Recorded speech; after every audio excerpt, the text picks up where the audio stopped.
What we have now is temporary, subject to sickness, aging, and death, but the body God promises will never decay.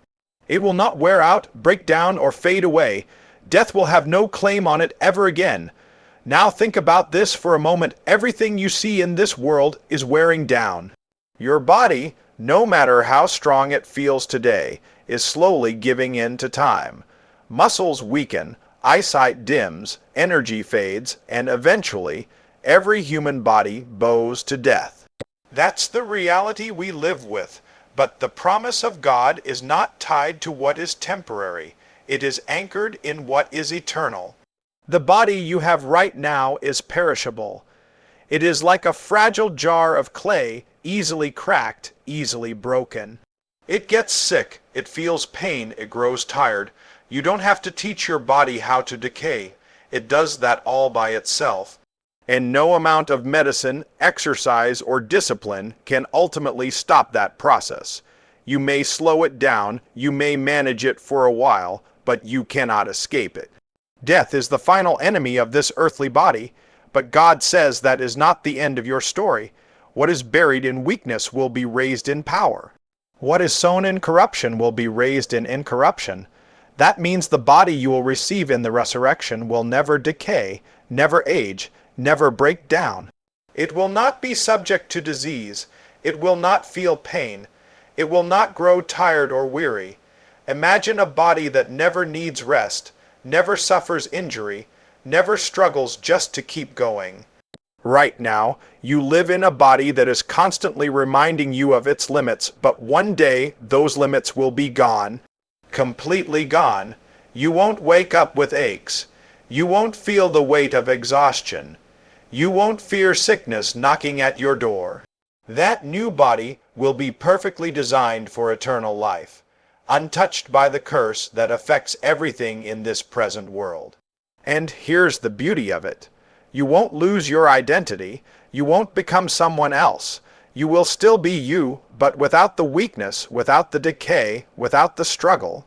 The very thing that makes death so final in this life will have no authority over you in the life to come. This is not wishful thinking. This is not imagination.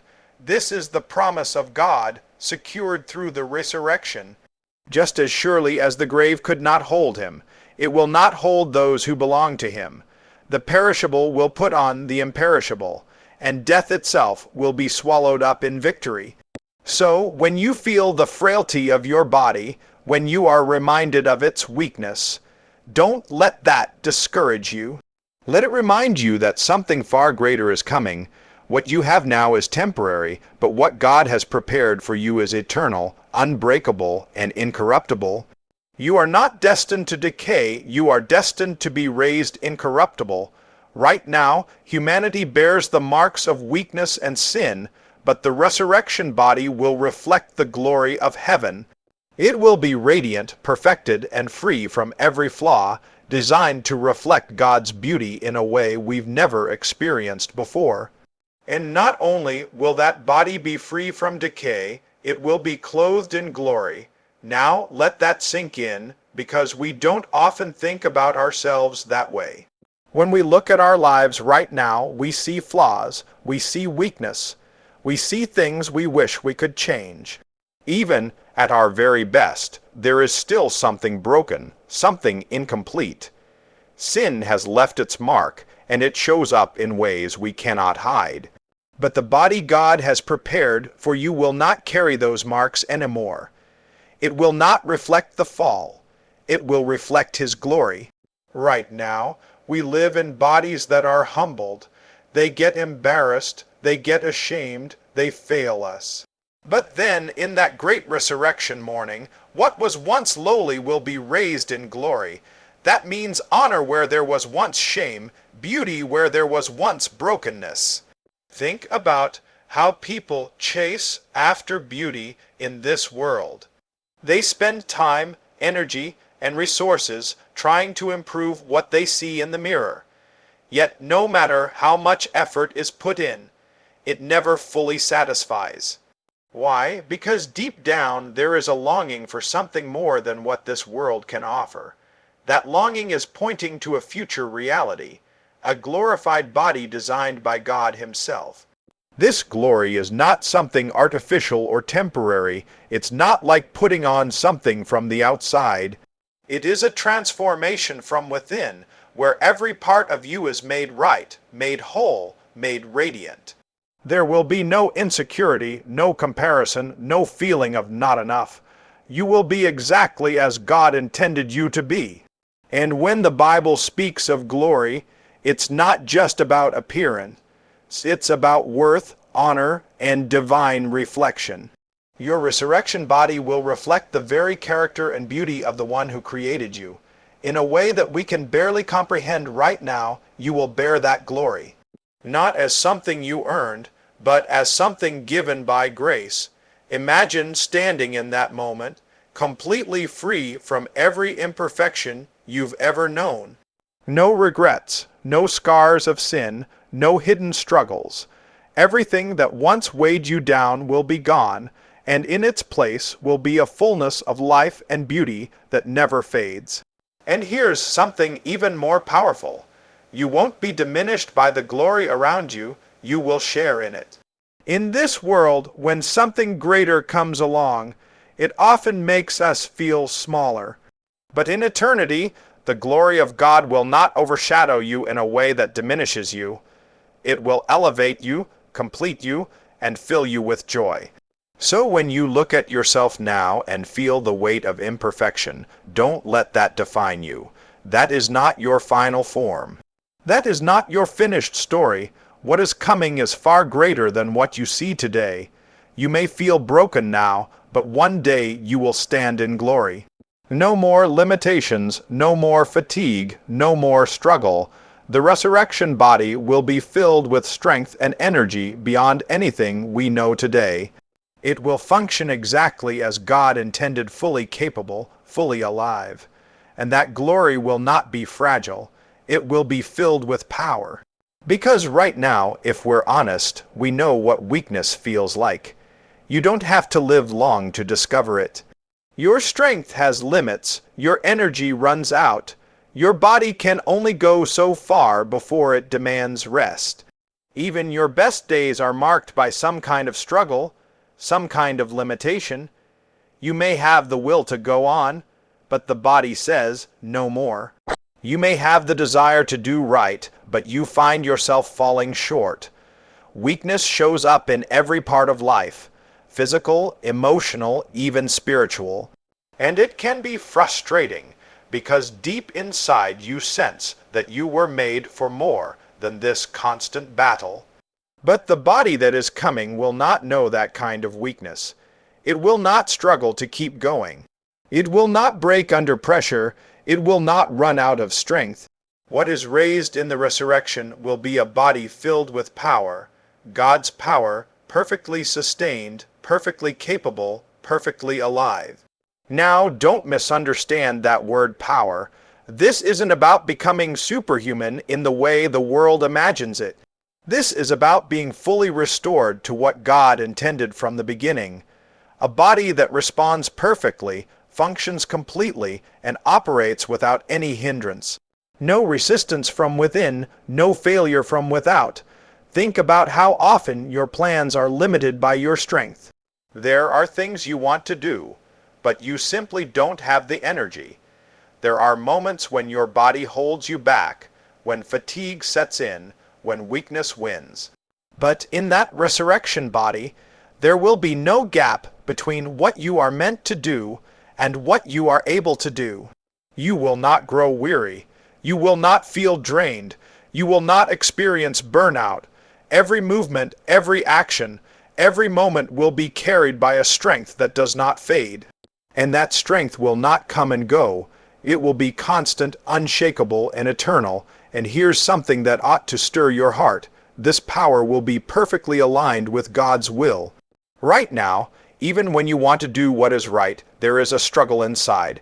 But then, there will be no conflict, no hesitation, no inner resistance. You will be able to live fully and freely in the purpose God has for you.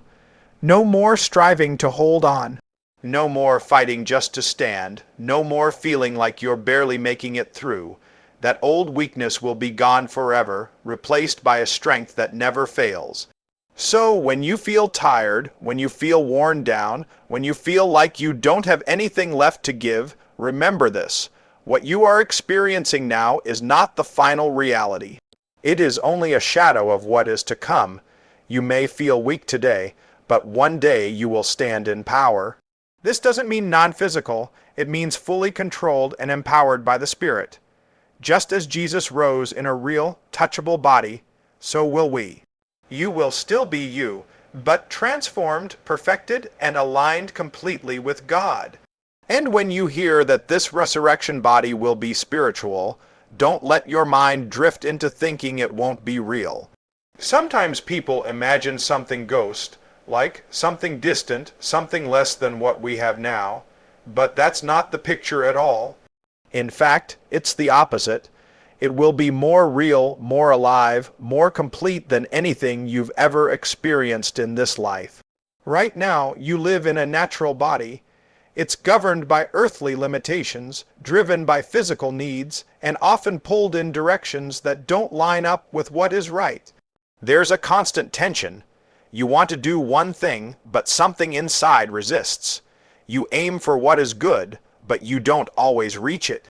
That struggle is part of living in this present body.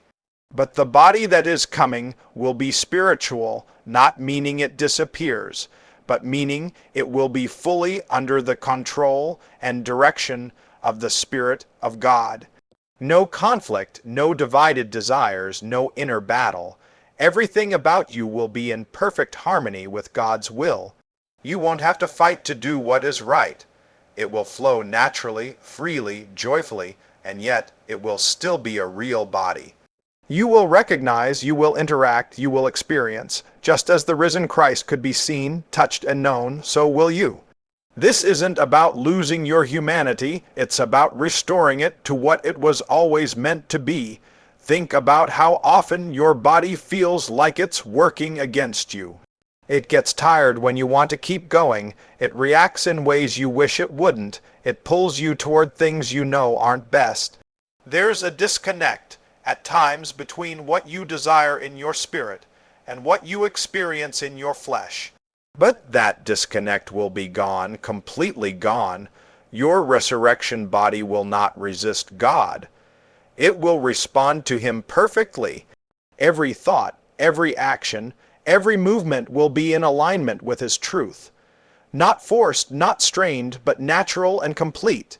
And imagine the freedom in that. No more battling temptation. No more wrestling with wrong desires. No more feeling torn between what you know and what you do. You will be fully alive in righteousness, fully engaged in joy, fully at peace within yourself. This is not about becoming less human. It's about becoming fully human as God intended from the beginning.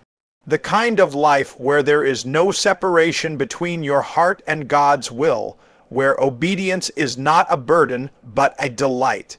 Right now, you may feel that struggle every single day. You may feel the tension, the pull, the weight of living in a body that doesn't always cooperate. But that is not your final condition. That is not where your story ends. A transformation is coming so complete, so powerful, that everything out of place will be set right. You will not lose who you are. You will finally become who you were created to be. You may wrestle within now, but one day you will live in perfect harmony. The greatest glimpse we have is in Jesus after His resurrection. He could be recognized, He could eat, He could move freely beyond earthly limitations. The Bible promises that we shall be like Him. This is the ultimate transformation. And if you really want to understand what this resurrection body will be like, you don't have to guess. You can look at the risen Christ. He is the pattern, the preview, the living example of what is to come. The Bible tells us that we shall be like Him, and that is not a small statement. That is the anchor of our hope. After He rose from the grave, He was not a memory, not a spirit drifting somewhere beyond reach. He was real, he could be seen, he could be touched, he spoke, he walked, he even ate with his disciples. They recognized him, they knew it was him, and yet, at the same time, there was something different, something transformed, something beyond the limitations of the natural world. He could appear in a room without opening a door, he could vanish from sight. He was no longer bound by the same physical restrictions, yet he was not less physical, he was more. That's the kind of body we're talking about, not a replacement of who you are, but a transformation into something far greater. Now, think about what that means for you personally. You won't become a stranger to those who know you. You won't lose your identity. The essence of who you are will remain, but it will be perfected, completed, and freed from everything that distorts it now. You will still be you, but the you that God intended from the very beginning. And just as he bore the marks of his sacrifice, yet was no longer suffering, it reminds us that what we go through in this life is not wasted. There is continuity, but there is also victory. The pain does not define you anymore. The past does not hold you anymore, and the limitations do not bind you anymore. What a thought to be like him, not in his deity, but in his resurrection life, to share in that victory over death, to walk in that freedom, to live in that fullness. This is not something earned by human effort. This is a gift secured through him, a promise that rests on his finished work. Right now, we are being shaped, prepared, and refined, but we are not yet what we will be. There is more ahead, far more. And when that day comes, the transformation will be undeniable. There will be no trace of the old limitations, no shadow of the old struggles. And here's what should stir your heart. You are not just hoping for a better version of this life. You are destined for a life that reflects his resurrection. A life that carries his likeness, a life that shares in his victory. So when you wonder what that future holds, don't let your imagination fall short. Look to him, see the risen Savior, and understand that what God did in him, he has promised to do in you. You may not fully see it now, but one day you will stand like him in resurrection glory. This new body is designed for eternity. It will never die, never suffer, and never be separated from God. It is perfectly suited for the presence of God and the joy of heaven forever. And when you take all of this together, the imperishable nature, the glory, the power, the spiritual perfection, likeness to Christ, it all points to one final, overwhelming truth. This body is made for eternity, not for a moment, not for a season, but forever. What God is preparing for you is not something that will fade with time, because time itself will no longer have the same hold. Right now, everything you experience is temporary. Every joy has an ending. Every season passes. Even the best moments slip through your fingers, and you can't hold on to them. There's always that quiet reminder in the background that nothing here lasts forever. But the life that is coming will not be measured in moments that fade. It will be an unbroken, endless reality. The body you have now is not built for eternity. It cannot sustain endless life in the presence of a holy God. It's limited, fragile, and bound to this world, but the resurrection body will be perfectly designed for where you are going. It will be fit for heaven, fit for the presence of God, fit for a life that never ends, and think about what that really means. No more goodbyes, no more fear of loss, no more watching things fall apart. Everything you experience in that eternal state will be secure, unshakable, and lasting. The relationships, the joy, the peace, it will not come and go. It will remain. You won't be counting days, because there will be no end to count toward. You won't be looking over your shoulder, wondering when something will change or slip away. There will be a settled, deep assurance that what you have will never be taken from you. And most importantly, you will be in the presence of God without interruption. Right now, even at your closest moments, there can still be distance, distraction, or doubt. But then, There will be nothing between you and him, no barrier, no separation, no interruption. You will be fully present with him and fully alive in that presence. This is what your resurrection body is ultimately for, not just to exist forever, but to enjoy God forever, to live in a relationship that is complete, unhindered, and eternal.